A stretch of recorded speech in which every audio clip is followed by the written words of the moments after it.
Chers élèves, avec la fermeture des écoles à cause de l'épidémie du Covid-19, l'école de Bourgon a choisi de ne pas arrêter de travailler.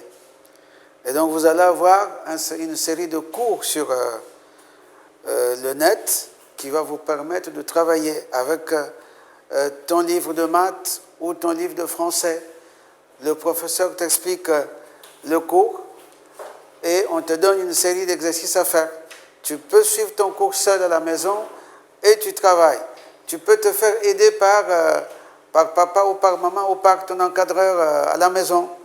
Il est donc, vous allez avoir ces cours de façon régulière, en maths, en français, en éveil, et vous allez continuer à travailler comme si vous étiez à l'école. Parce qu'on ne peut pas arrêter, sinon vous aurez un mois, peut-être que ça va se prolonger après le 21 avril, vous n'allez plus faire école. Donc, ces cours que nous vous envoyons, vous devez avoir le temps de les suivre tranquillement, disposer du temps pour faire les exercices, de telle sorte que vous ne puissiez pas rester à la maison inactif sans travailler. Et les parents doivent attacher une grande importance au suivi de ce cours et naturellement aux évaluations qui sont proposées par les maîtres.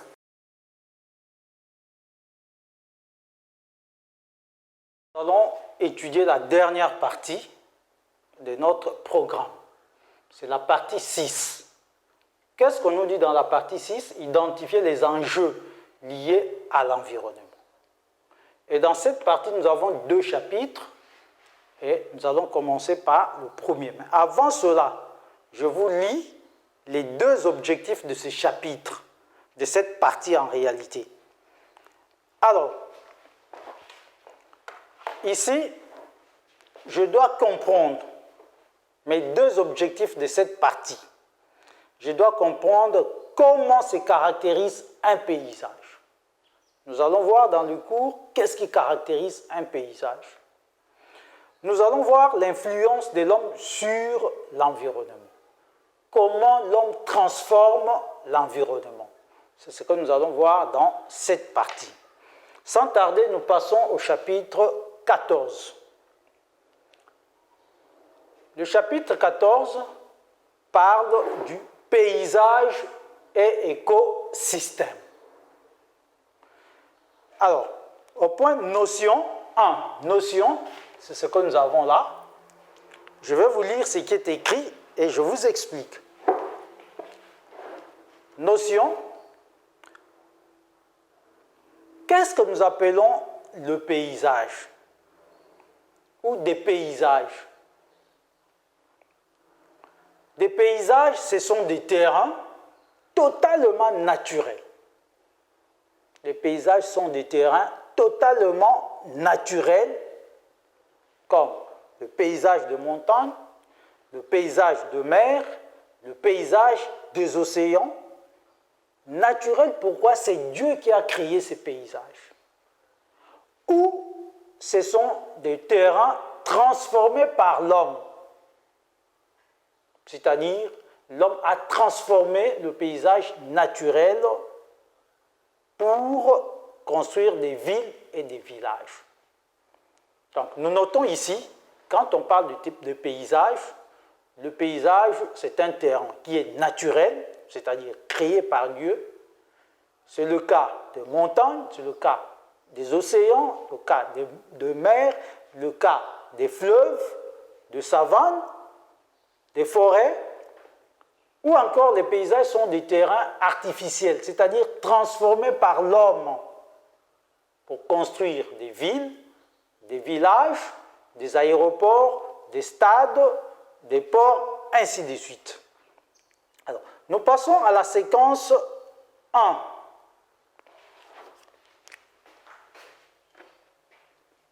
Séquence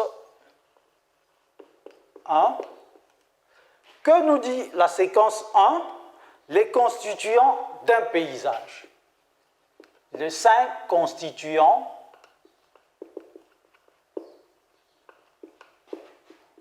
d'un paysage. Alors, Ici, qu'est-ce que nous allons dire? En réalité, le paysage est constitué des éléments minéraux,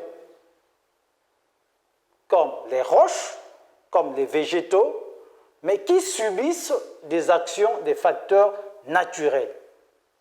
C'est-à-dire, les paysages sont des éléments minéraux. Et ces éléments minéraux qu'on appelle les paysages sont sous l'action des facteurs qui les transforment.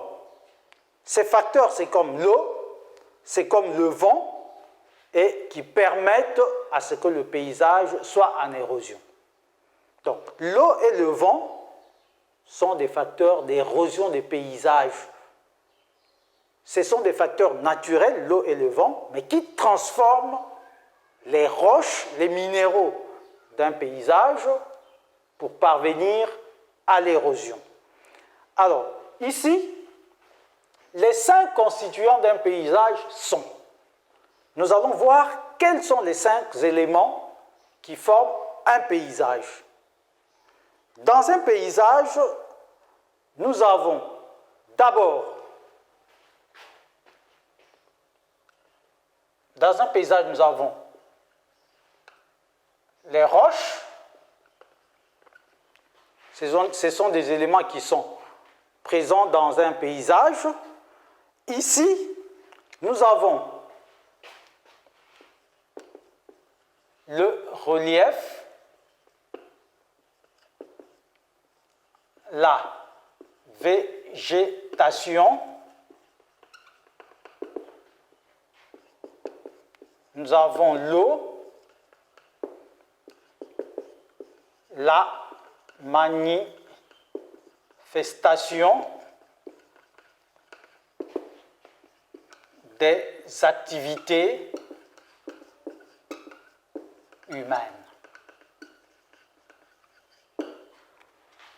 Donc, ici, c'est ce que nous avons dans le paysage. Ici, parlant des roches, nous parlons souvent roches ou la nature du sol. Voilà les 5 éléments qui caractérisent un paysage. C'est-à-dire, dans un paysage, nous avons la présence de quoi? Nous avons la présence des roches ou la nature du sol. Nous avons la présence des reliefs, traduits par des montagnes, des collines, des plaines, des vallées, des plateaux. Nous avons la végétation, les arbres, les herbes, et ainsi de suite. Nous avons l'eau et nous avons la manifestation des activités humaines. Qu'est-ce que nous appelons la manifestation des activités humaines ici? Ce sont les constructions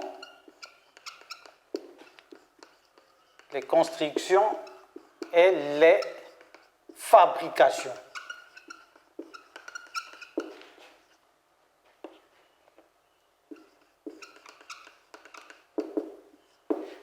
L'homme construit, l'homme fabrique, et tout cela fait partie de l'activité humaine. Mais en dehors de cela, nous pouvons ajouter aussi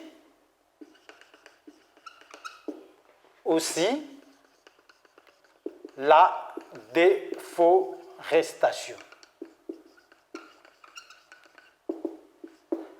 Pour construire, l'homme est obligé de désherber, de couper les arbres, et tout cela transforme un paysage. Donc c'est ce que nous appelons la manifestation des activités humaines. Alors, nous allons avancer. Ces éléments, nous les représentons dans la figure 19 à la page 66. Donc, en 6e, vous prenez votre module.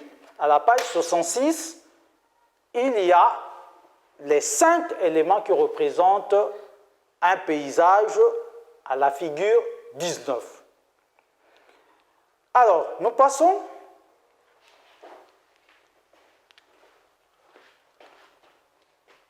notion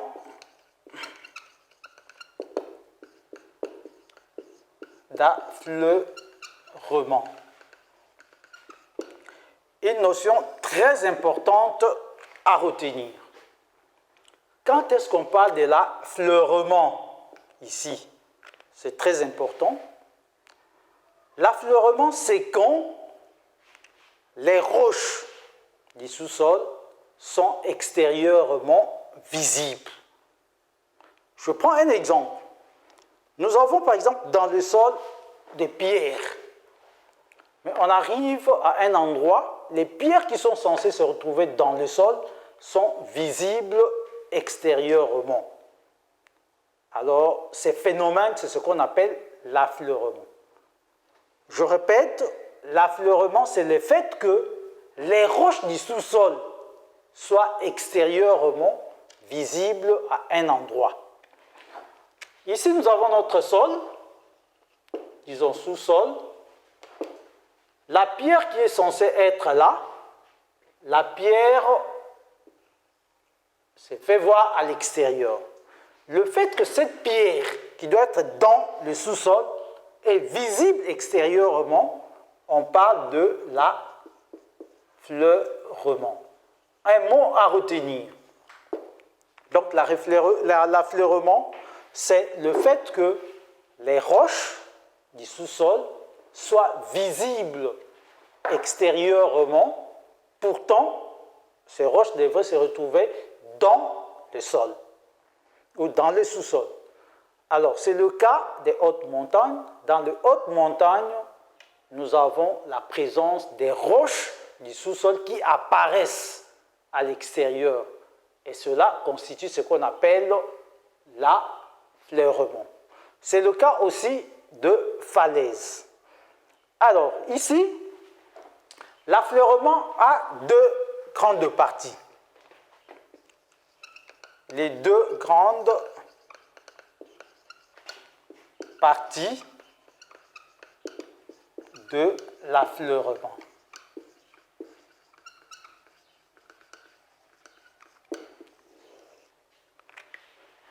Les deux grandes parties de l'affleurement. Nous avons ici le sol, le sous-sol. Voilà donc les deux grandes parties qui constituent l'affleurement. L'affleurement est formé du sol et du sous-sol. Alors, qu'est-ce que nous appelons le sol? Le sol, c'est la petite partie limite qui est entre la végétation et la roche. Nous avons déjà vu à la page, si je me rappelle bien, nous avons vu à la page 39 la répartition du sol et du sous-sol. Le sol est compris, donc c'est la partie entre la végétation et les roches. La partie qui est entre la végétation et les roches, c'est ce que nous appelons le sol. Alors, ici, nous passons au sous-sol. C'est la partie située après le sol, donc la partie de la terre située après le sol, qui comprend les roches non transformées. Donc, partie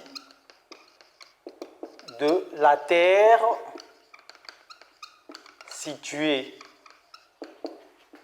après le sol et qui a des roches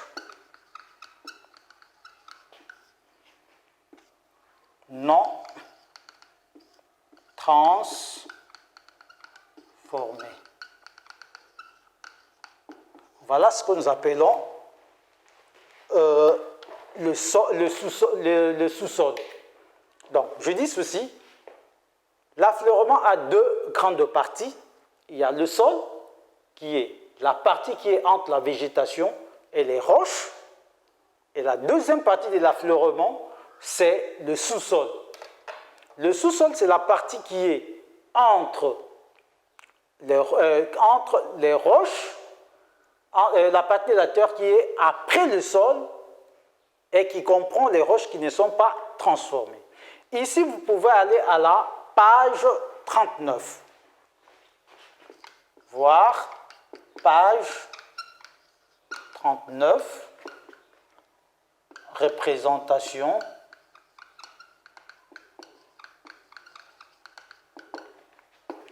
du sol et du sous-sol.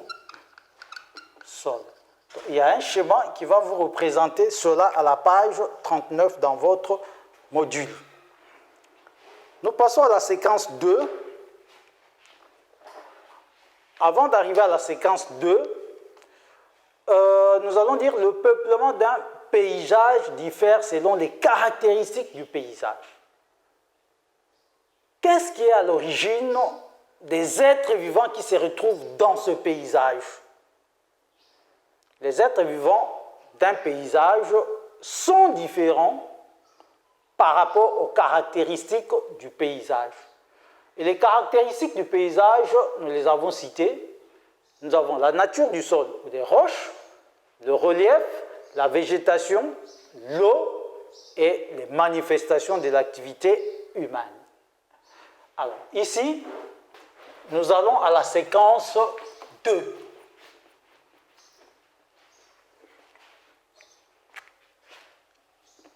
Séquence 2.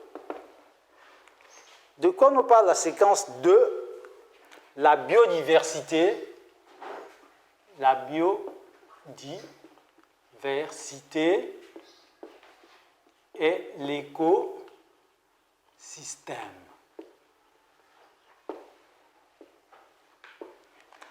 La biodiversité et l'écosystème. Alors, ici, commençons par la biodiversité.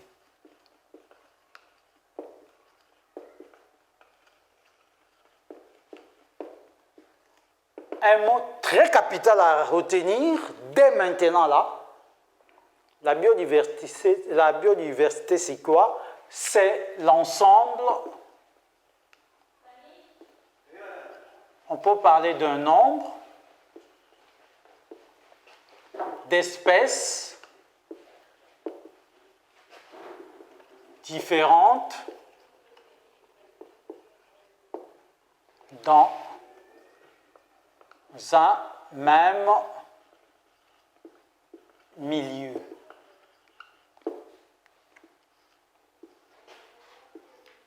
Voilà ce que nous appelons la biodiversité.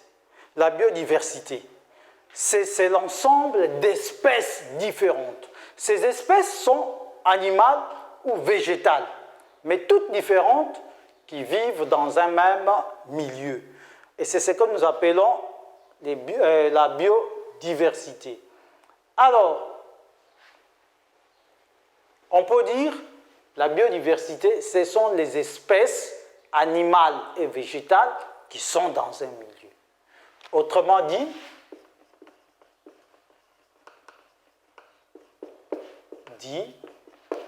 la biodiversité ce sont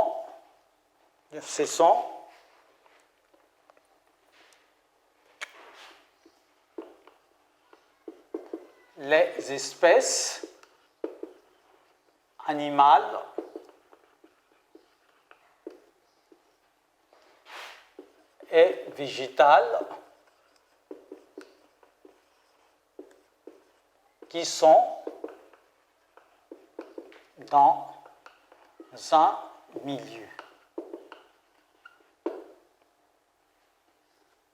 Donc, toutes les espèces animales et végétales qui sont dans un milieu constituent ce qu'on appelle la biodiversité. Alors, on va se poser une question. De quoi dépend la vie? De quoi dépend la vie de ces espèces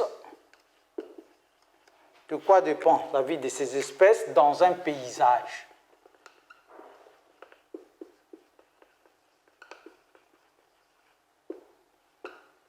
De quoi dépend la vie de ces espèces dans un paysage? Alors, mes chers amis, ici, il est important de savoir. Je reviens sur la biodiversité.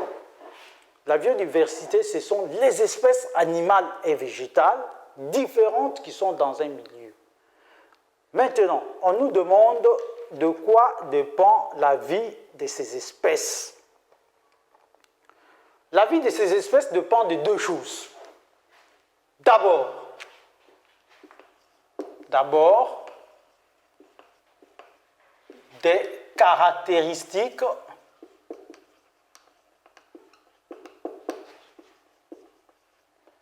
du paysage, puis du climat. Voilà les deux éléments qui sont à la base de la vie, ou les deux éléments dont la vie de ces espèces dans un paysage dépend. D'abord, les caractéristiques du paysage, c'est-à-dire, nous avons quel type de nature du sol dans ces paysages? Est-ce que c'est adapté à tel ou tel autre être vivant pour qu'il soit là? Point d'interrogation. Nous avons quel type de relief? Quel est l'être vivant ou quelle est l'espèce qui est adaptée à ces reliefs? S'il n'est pas adapté, est-ce qu'il doit être là ou pas? Comme il n'est pas adapté, il ne peut pas être là. S'il est adapté, il vit là. Type de végétation. Celui qui vit dans la savane, par exemple, si c'est un paysage de la forêt, il aura des difficultés à s'adapter. De l'eau. Il y a des espèces hydrophiles, donc qui aiment l'eau, et des espèces hydrophobes qui n'aiment pas l'eau. Donc celui qui n'aime pas l'eau, si c'est un milieu où il y a de l'eau, il va s'enfuir. La manifestation des activités humaines. Nous avons parlé des constructions. Je vous donne l'exemple de l'école que nous avons ici. Avant de construire cette école, c'était une végétation accompagnée d'un peu d'eau. Mais aujourd'hui, cette végétation n'existe pas, ici, n'existe plus, et l'eau qui était là n'existe plus, et ce n'est qu'un bâtiment que nous avons. Donc, c'est ça la manifestation des activités humaines. Le fait de venir construire ici, donc, tous les êtres vivants, la biodiversité qui était là ne pouvait pas y être. Donc, il doit s'enfuir. Voilà pourquoi nous disons ici, la vie des espèces dans un paysage dépend d'abord des caractéristiques du paysage, que je viens d'expliquer, et puis du climat du paysage. Est-ce qu'il fait chaud, il fait froid, ainsi de suite. S'il n'est pas adapté, il va s'enfuir. Alors, ici, nous allons dire une notion aussi très importante que nous allons aborder. Ainsi, le peuplement des paysages peut varier au cours des saisons. Toutes les saisons, comme toutes les saisons ne sont pas pareilles, étant donné que le peuplement, la vie du peuplement d'un paysage dépend des caractéristiques du paysage et du climat. Et pendant certaines saisons, nous avons, par exemple, des végétaux qui changent de forme. Il y en a qui peuvent devenir des bourgeons pendant, par exemple, la saison sèche. Et quand la saison des pluies va arriver, s'il aime la saison des pluies, ces bourgeons se retransmettent en plantes. Il y a un élément aussi que nous allons retenir ici, pour les animaux. Pendant des saisons, il y a des animaux qui hibernent. Hibernent, donc c'est l'hibernation. Il y a des animaux qui hibernent. Attention à ces mots.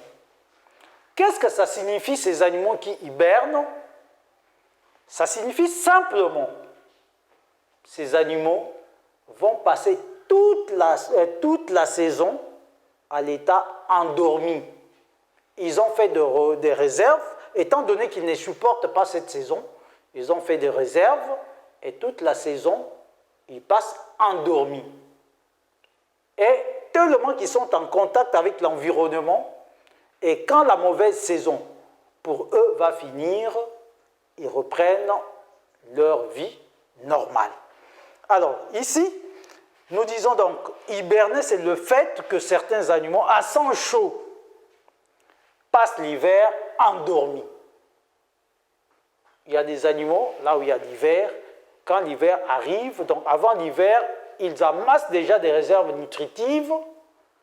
Tout ce qu'ils peuvent manger pendant l'hiver, ils mettent ça quelque part, et tout l'hiver, ils passent endormis.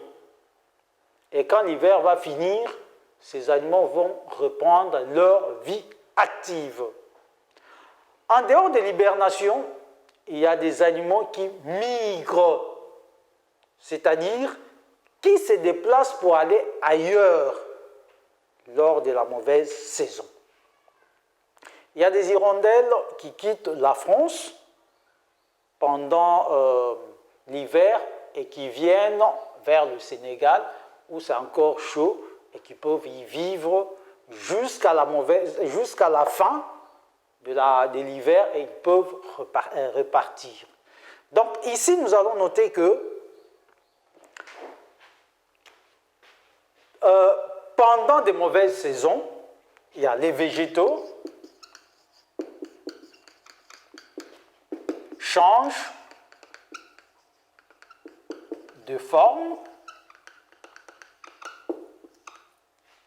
les animaux à sang chaud, comme nous, les animaux à sang chaud, il y en a qui hibernent. À retenir ce terme-là, c'est-à-dire passer toute la mauvaise saison à l'état endormi. C'est ça l'hibernation, j'insiste. Donc hiberner, c'est le fait de passer la mauvaise saison à l'état endormi et jusqu'à ce que la mauvaise saison va finir, on reprend sa vie. Alors, d'autres animaux migrent, c'est-à-dire se déplacent ailleurs. Se déplacent ailleurs. Donc, hiberner, c'est-à-dire s'endorment. Toute la mauvaise saison. Voilà. Donc, j'insiste sur le terme hibernation. C'est le fait que certains animaux à sang chaud passent une mauvaise saison pour eux à l'état endormi. Et il y a d'autres animaux qui n'hibernent pas, mais qui se déplacent, qui voyagent là où ils peuvent trouver des conditions de vie meilleures. Mais c'est pendant un moment. Et quand les conditions vont redevenir à la normale dans leur paysage, ils finiront par revenir. Alors, nous passons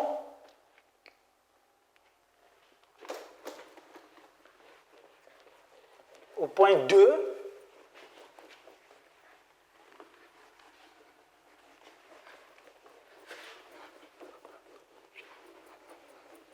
Nous passons au point 2. L'écosystème.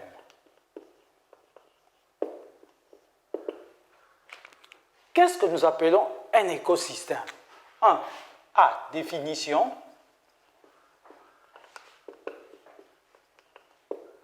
L'écosystème est un ensemble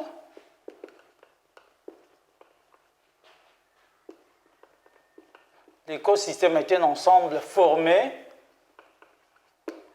d'un biotope.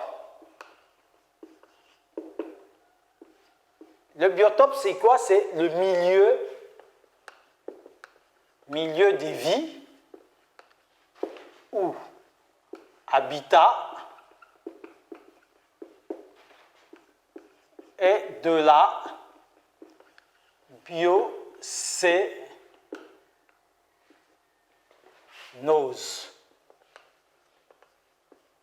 Être vivant. Voilà. Je reviens. L'écosystème, c'est quoi? L'écosystème est un ensemble formé d'un biotope. Les biotopes, c'est quoi? C'est le milieu des vies ou l'habitat et de la biocénose. La biocénose, c'est quoi? Ce sont les êtres vivants. Bref, nous dirons ici écosystème égale biotope plus biocénose. Ça, c'est à retenir. Le biotope, c'est le milieu de vie ou habitat. Exemple, forêt, savane, mer, océan. Donc, le biotope, c'est le milieu de vie. C'est comme milieu de vie ou habitat. C'est comme la forêt, la savane, l'océan, la mer, les fleuves. La biocénose, ce sont les êtres vivants qui sont animaux ou végétaux. Alors ici, je donne un exemple. Exemple.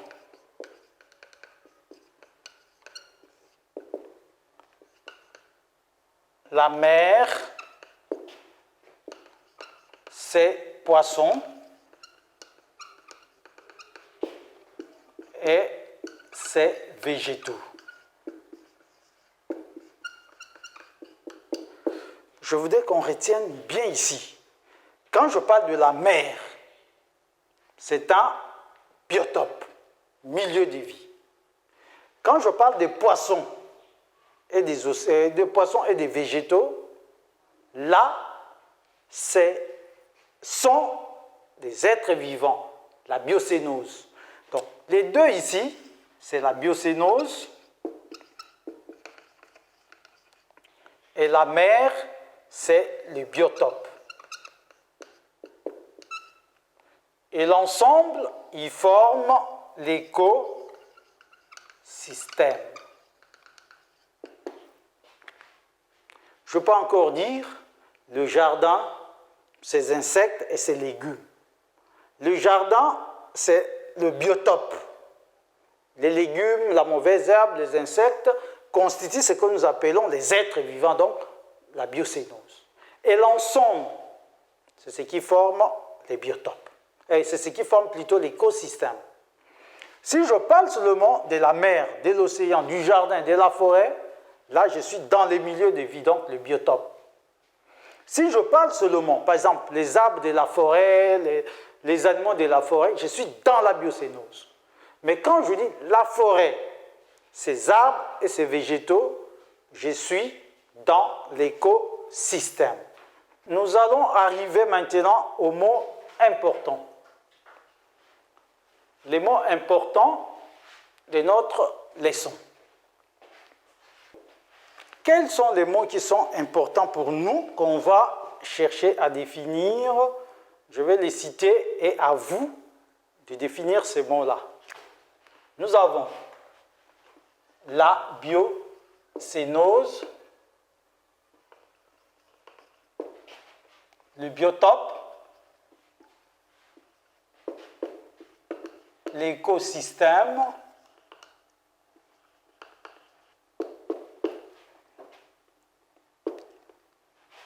la biodiversité. Un mot très important à retenir, liberté. nation. Les mots soulignés, vous êtes obligés de le retenir dès maintenant. Alors, nous avons dit, à la fin, comme bilan des compétences, nous sommes à la page 67, à la fin de ces chapitres, je suis capable de caractériser un paysage grâce à ces éléments, 5 éléments que nous avons cités: la nature du sol, l'eau, la végétation, la manifestation des activités humaines et le relief. Vous avez un travail de recherche, répondez à ces questions. C'est à la page 65. Merci.